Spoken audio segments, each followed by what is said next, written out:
Hello दोस्तों, आज हम पढ़ेंगे कक्षा 10वीं का गणित चैप्टर 4 द्विघात समीकरण का प्रश्नावली 4.3 का हम क्वेश्चन नंबर 5 पढ़ेंगे। तो इस प्रश्नावली का ये अंतिम क्वेश्चन है और इससे पहले पढ़ा दिया गया है, तो इस सभी का वीडियो डिस्क्रिप्शन बॉक्स में दिया गया है, वहाँ से आप पढ़ सकते हैं। तो चलिए स्टार्ट करते हैं क्वेश्चन नंबर 5 को। देखिए क्वेश्चन नंबर 5 क्या कहता है, क्या परिमाप 80 मीटर तथा क्षेत्रफल 400 मीटर के एक पार्क को बनाना संभव है? यदि है तो उसकी लंबाई और चौड़ाई ज्ञात कीजिए। आपका ये प्रश्न है। ठीक है, जैसे कि पार्क है और उसका परिमाप दिया हुआ है। परिमाप का मतलब उसका बाउंड्री दिया हुआ है और इसका क्षेत्रफल भी दिया हुआ है, दोनों चीज़ दिया हुआ है। आपको बताना है कि यह पार्क बनाना संभव है और यदि संभव है तो उसका लंबाई और चौड़ाई क्या होगा। ठीक है, तो क्या करेंगे, हम लंबाई और चौड़ाई को हम लोग मानना पड़ेगा। तो मान लेते हैं, चलिए यहाँ पर मान लेते हैं। तो सबसे पहले दे देते हैं क्वेश्चन नंबर 5 और यहाँ पर लंबाई और चौड़ाई मान लेते हैं। तो लिखते हैं यहाँ पर, माना कि पार्क का लंबाई, पार्क मतलब हो गया आयत। ठीक है, तो यहाँ ले लेते हैं पार्क का लंबाई x मीटर तथा चौड़ाई y मीटर है। इस प्रकार से पार्क का लंबाई और चौड़ाई मान लिए। ठीक है, हमको पता नहीं है तो मान लिए हम। अब यहाँ पर कहता है कि परिमाप जो है 80 मीटर है। ठीक है, तो हम क्या करते हैं, तो यहाँ पर क्या करेंगे, हम लिखेंगे, यहाँ पर देखिए परिमाप दिया हुआ है, तो यहाँ पर लिखेंगे आयत का परिमाप बराबर कितना दिया है, 80 मीटर। ठीक है, यहाँ पर देखिए प्रश्न से दिया हुआ है। अब आयत का परिमाप क्या होता है, तो 2 कोष्ठ में लंबाई प्लस चौड़ाई होता है बराबर 80 हो गया।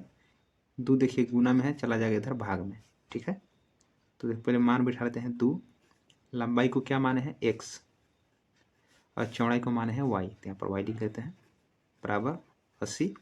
2 गुना में है तो आ जाएगा इधर भाग में, भाग मतलब हुआ बटा में। 2 एकम 2, 2 से 40 बार में, तो x प्लस वाई बराबर 40 हो गया। x प्लस वाई बराबर 40 हो गया। फिर से देखिए यहाँ पर दे रहा है कि क्षेत्रफल 400 मीटर स्क्वायर है। तो यहाँ पर फिर से लिखेंगे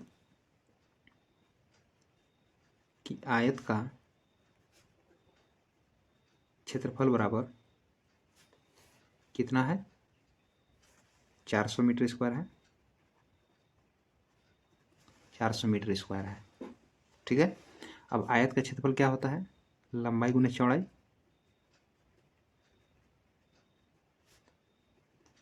बराबर 400 हो गया। लंबाई को क्या माने हैं x और चौड़ाई को क्या माने हैं y। x गुने y बराबर 400। यहाँ पर होगा एक्स वाई बराबर 400। ठीक है, अब क्या करना है आपको कि x बराबर रखिए चाहे y बराबर रखिए। ठीक है, तो इसको हम चलिए रख लेते हैं। अब क्या करते हैं, यहाँ पर x बराबर भी कर सकते हैं, तो इसमें मान बैठाना होगा। ठीक है, नहीं तो इसको ऐसे बना लीजिए कि y बराबर क्या करते हैं कि 40 यहीं पर हो जाएगा, ये प्लस x है, इधर आ जाएगा माइनस x, ऐसे मान लेते हैं। ठीक है, y के y रखें, प्लस x है ना, उधर ले गए तो हो गया 40 माइनस x। क्या करते हैं यहाँ पर ले लेते हैं कि समीकरण ये फर्स्ट हो गया। ठीक है, मान लेते हैं। अब क्या करते हैं कि x की x लिख देते हैं और ये y की जगह पर ये वाला बैठा देते हैं। ठीक है, तो 40 माइनस x हो गया, x हो गया, y की जगह पर इसको हम बैठा लेते हैं बराबर 400 और यहाँ पर लिख देते हैं समीकरण फर्स्ट से बैठा दिया हम। अब यहाँ पर देखिए x से दोनों में गुना कीजिए, तो x गुना 40 करेंगे तो 40x, x गुना x करेंगे तो x स्क्वायर प्लस 400, इधर आएगा तो माइनस 400। अब बचेगा क्या, इधर 0। इसको थोड़ा सजा लेते हैं द्विघात में, minus x square plus 40x minus 400, कोई चिन्ह तो प्लस है बराबर 0। माइनस का कॉमन लेते हैं तो क्या होगा यहाँ पर एक्स स्क्वायर। देखिए माइनस कॉमन लेते हैं तो चिन्ह बदल जाता है, माइनस वाला प्लस हो गया, प्लस वाला यहाँ पर माइनस हो गया और माइनस वाला यहाँ पर प्लस हो गया, बराबर क्या बचा 0। यहाँ हुआ x square minus 40x plus 400। क्या करेंगे यहाँ पर माइनस इधर से हटाएगा तो यहाँ क्या होगा 0 में ख़त्म हो जाएगा ना, तो क्या होगा 0 हो जाएगा। इसको क्या करते हैं गुणनखंड तोड़ लेते हैं। गुणनखंड कैसे टूटता है, ठीक है। इसका देखिए जो एक्स स्क्वायर में कोई अंक नहीं है तो 1 है, तो पहला और तीसरा को गुना करते हैं, ठीक है। तो पहला का अंक और तीसरा का हम गुना करते हैं। एक्स स्क्वायर में कोई अंक नहीं गुना है तो 1 लिखेंगे, और लास्ट वाला करते हैं पहला दूसरा तीसरा, तो पहला और तीसरा को गुना करते हैं, तो तीसरा कितना है 400, दोनों गुना करेंगे तो आएगा 400। इसके बाद क्या करते हैं कि बीच वाला लाते हैं, मतलब दूसरा पद लाते हैं, तो यहाँ पे लिखेंगे कितना लाना है तो -40 लाना है। कैसे लाया जाता है तो यहाँ पर देखिए जोड़ का चिन्ह है, मतलब जोड़ के आपको लाना है।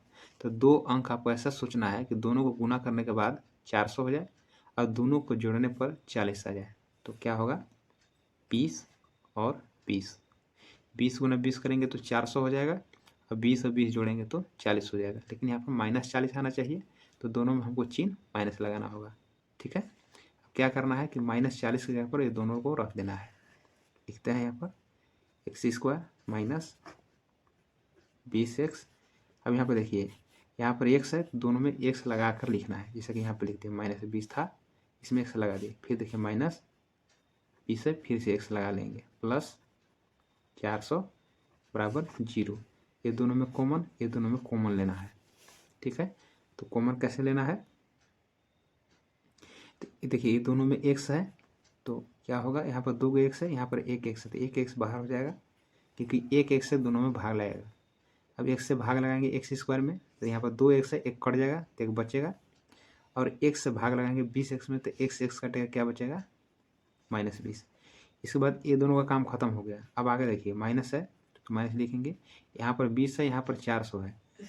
बड़ा से बड़ा अंक खोजना है जो दोनों में भाग लगा सकता है, तो दोनों में भाग लगाने वाला संख्या 20 है। 20 से 20 भी कट जाएगा, 20 से 400 भी कट जाएगा, तो यहाँ पर लिखेंगे 20।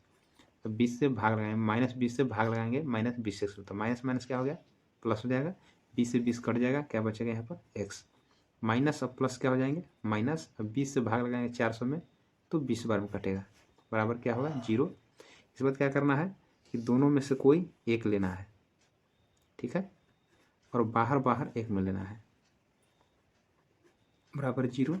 अब क्या होगा दोनों बराबर 0 हो जाएगा, x माइनस 20 बराबर भी 0 होगा, और x माइनस 20 बराबर भी 0 होगा, तो x बराबर -20 इधर आएगा तो +20, x बराबर -20 इधर आएगा तो +20, मतलब x का मान दोनों प्लस में है, ठीक है। तो क्योंकि भुजा तो माइनस में होता नहीं है, इसलिए क्या है कि x का मान 20 ये सही है, ठीक है ना। तो क्या करेंगे हम यहाँ पर कि x का मान कोई भी x ले लेते हैं, कि x का मान समीकरण यहाँ पर देखिए फर्स्ट माने थे वाला में, फर्स्ट माने थे इसमें बैठा देते हैं, ठीक है। क्या लिखते हैं x का मान समीकरण फर्स्ट में रखने पर, फर्स्ट कितना है देखिए यहाँ पर फर्स्ट कितना माने थे y बराबर 40 माइनस एक्स, ठीक है। क्या था यहाँ पर लिख लेते हैं y बराबर 40 माइनस एक्स, इस समीकरण फर्स्ट था, किसका मान रिप्लेस करना है तो x का मान, ठीक है। तो y बराबर 40 माइनस एक्स का मान कितना है 20, तो कितना आया 20 आया, y का मान भी 20 आया और x का मान भी 20 आया, ठीक है। यहाँ पर लिख लेंगे हम कि अतः आयत का यानी पार्क का चौड़ाई x बराबर 20 मीटर, क्योंकि हम चौड़ाई को भी माने हैं और लंबाई को क्या माने हैं, यहाँ पर देखिए लंबाई को हम x माने हैं, ठीक है ना। यहाँ पर लंबाई को x मान लेते हैं। अच्छा चलिए हम काट देते हैं, यहाँ पर लिख लेते हैं अतः पार्क का लंबाई, लंबाई को x माने है ना, x बराबर कितना है 20 मीटर हो गया। अब लिखेंगे यहाँ चौड़ाई, चौड़ाई को क्या माने है y, तो y बराबर कितना आया है 20। तो देखिए लंबाई x 20 है और चौड़ाई भी 20 है, ठीक है। तो आपका आंसर है। तो क्या पार्क बनाना संभव है, तो क्या लिखेंगे कि यहाँ पर पार्क बनाना संभव है, ठीक है। ये आपका क्वेश्चन बन गया। देखिए पार्क का लंबाई चौड़ाई, लंबाई x माने थे, चौड़ाई y, परिमाप इतना था। तो यहाँ पर देखिए इस प्रकार से x + y बराबर 40 आया। तो हम क्या किए कि y को रख लिया और x को हटा दिए, +x था इधर आ गया तो माइनस से मतलब फर्स्ट ले लिए। आयत का क्षेत्रफल 400 था, आयत का क्षेत्रफल था लंबाई गुना चौड़ाई, लंबाई को x माने थे, चौड़ाई को y, तो x गुना y बराबर 400, x गुना y करेंगे तो x y बराबर 400। x के x रखे और y की जगह पर एक दिख रहा है वाला y बराबर 40 - x, तो y के जगह पर ये 40 - x हम बैठा दिए। x गुना 40 किया तो 40x, x गुना x किया तो x स्क्वायर, +400 इधर आया तो -400। इस प्रकार से हम बना लिए। तो ये द्विघात समीकरण इस प्रकार से आया। मूल भी ज्ञात कर सकते थे, ठीक है। यहाँ पर हम गुणनखंड तोड़ लिए हैं, पहला का अंक और तीसरा का अंक गुना किए तो 400 आया, और बीच वाला लाया जाता है -40 को, तो -40 को लाए हैं। यहाँ पर जोड़ का चिन्ह है तो जोड़ के लाना है, तो 20 गुना 20 किए तो 400, 20 गुना 20 जोड़ेंगे तो -40, इसके जगह पर रख दिए, फिर गुणनखंड तोड़ लिए। इस प्रकार से आपका लंबाई और चौड़ाई आ गया, ठीक है। तो लंबाई चौड़ाई दोनों बराबर है, मतलब यह पार्क जो है वर्गाकार है, ठीक है। तो ये क्वेश्चन कैसा लगा कमेंट बॉक्स में जरूर बताएं। धन्यवाद।